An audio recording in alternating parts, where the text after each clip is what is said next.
Anyone who's been watching these videos or listening to the podcast will have heard me say that life actually got more difficult after my autism diagnosis a few years back.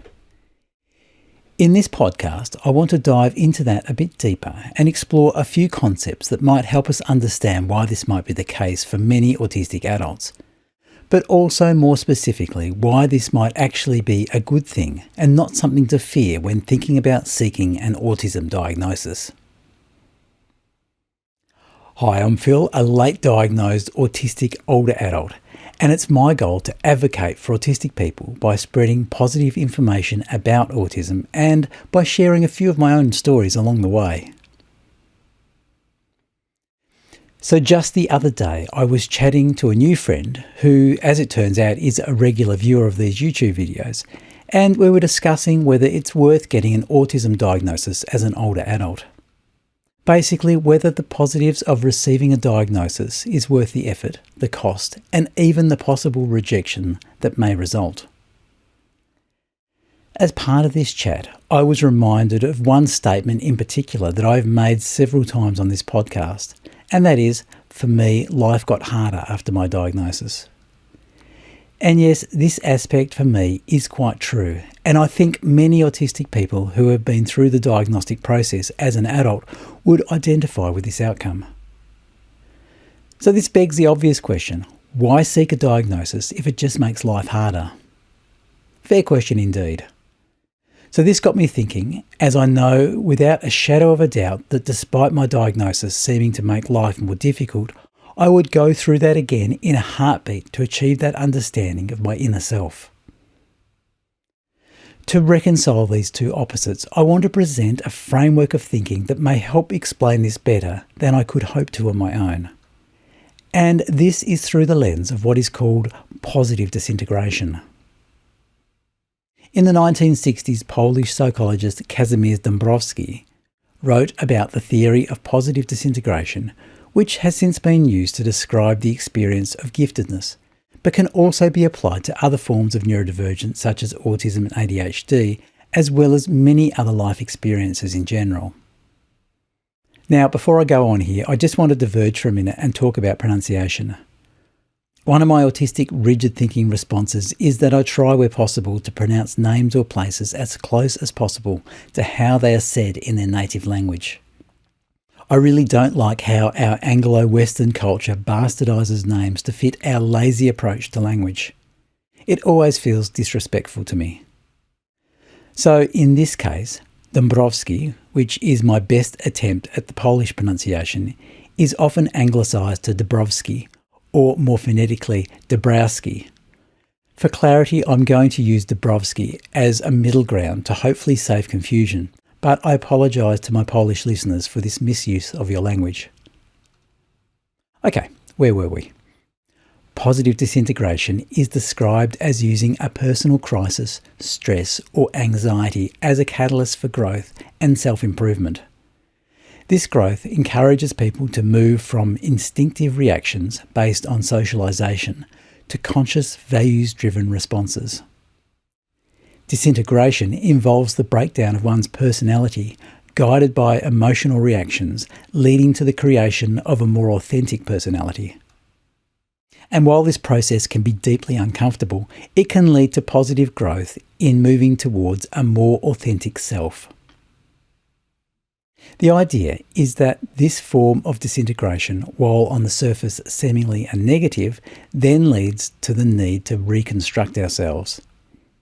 It's in this reconstruction that we are able to adapt to the new way of being or thinking, which leads to a positive overall outcome, thus positive disintegration. When we apply this concept to the post-diagnosis difficulties that many autistic or ADHD people may face, we can see that the common experience of initially life getting harder, which is what I experienced, can ultimately pass or lead into a state of being which is better than our previous state before the diagnosis. Again, this is definitely my experience. In looking back, I would describe my current state as being much better than before my diagnosis in so many ways. But to get to that point, I had to go through this form of disintegration described by Dabrowski. The irony for me is that despite having never heard of any of these concepts until recently, I was actually using the language of disintegration to describe my experience post-autism diagnosis. And even through this period that I described to myself as a form of disintegration, I could see that the path, while challenging, was leading me to a positive outcome. So it was actually a bit of a revelation to discover that the framework I had instinctively been building during this phase of my autism journey had already been developed by Dabrowski. And a further point that seems particularly relevant to autistic people. When we look at the process of disintegration of responses governed by socialisation, leading to the development of our own personality, I would suggest this sounds very much like the process of unmasking our autistic traits that we'd been hiding over a lifetime to fit into society. Now returning to Dabrowski, he emphasises factors that influence this personality development and labels these as integrations, stating that most people live in a state of primary integration, which at its base level encompasses the lower instincts and biological needs. At this level, there is no individual personality, but rather the herd personality governed by peer pressure and mob mentality. This has the effect of constraining individual creativity and discouraging individual thought. At the next level, we see conscience, which is derived from social influence. As society is primarily influenced by these two factors, so long as standards are ethical, people behave ethically. But when society becomes corrupt, people operating at this level will not dissent. Interesting in regards to the current political climate in certain places. Just saying.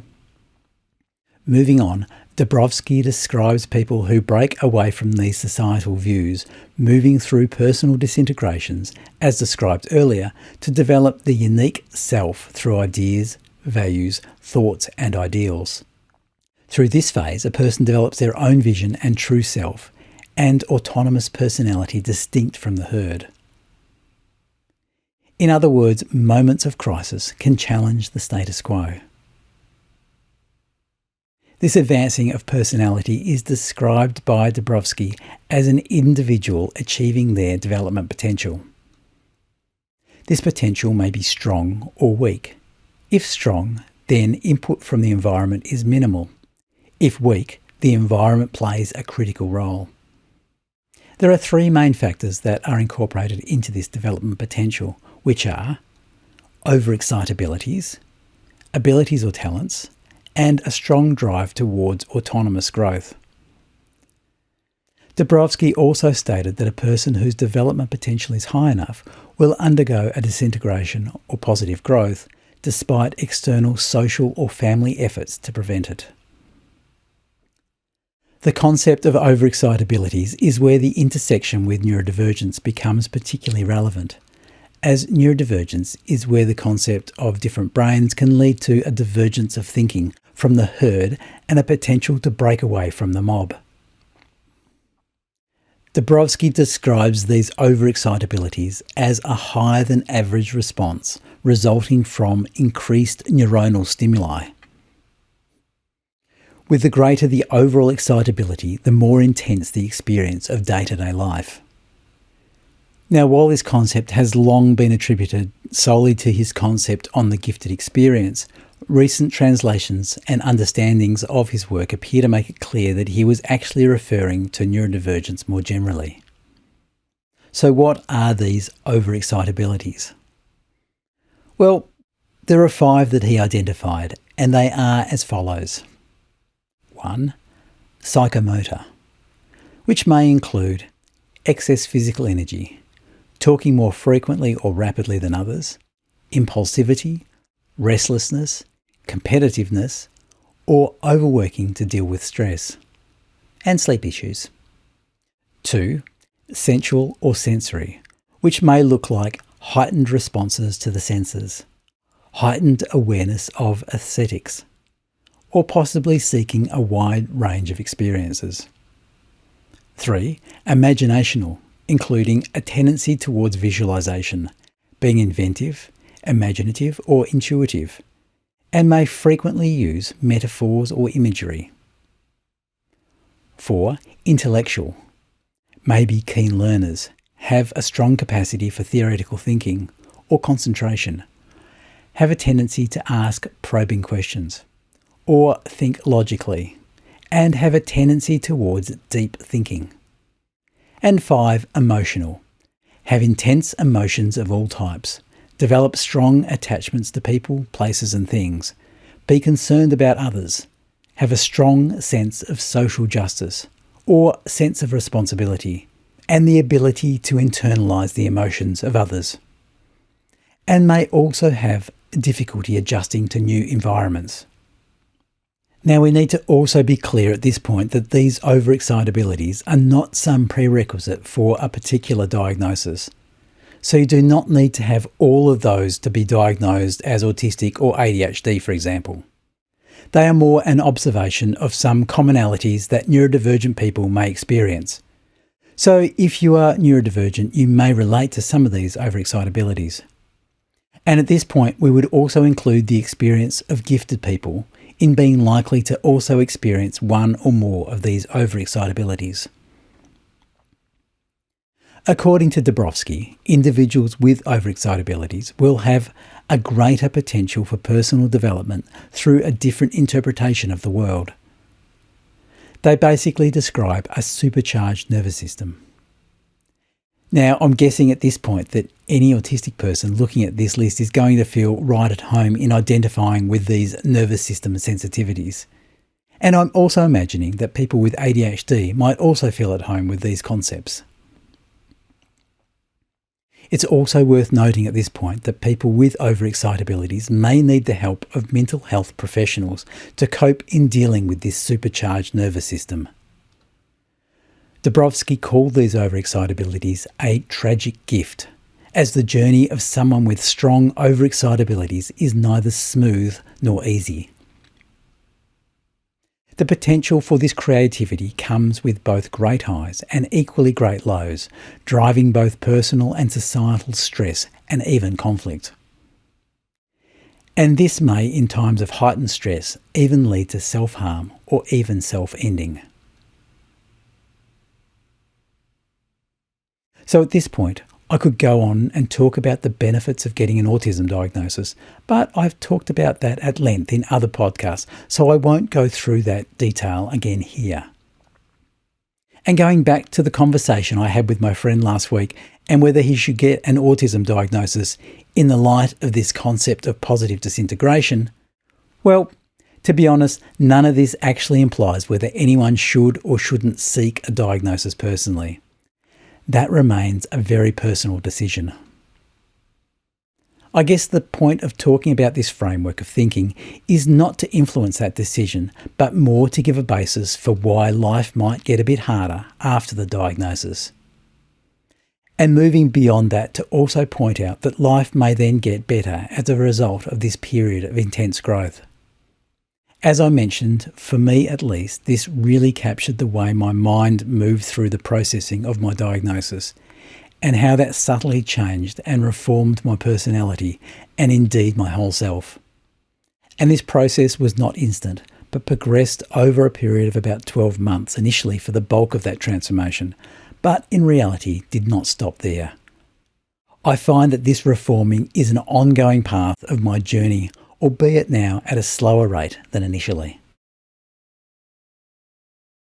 Okay, so that's enough intense psychology for one podcast. And a reminder that I'm not a psychologist or medical professional, so all of what I say here is based on my own musings and subsequent conclusions.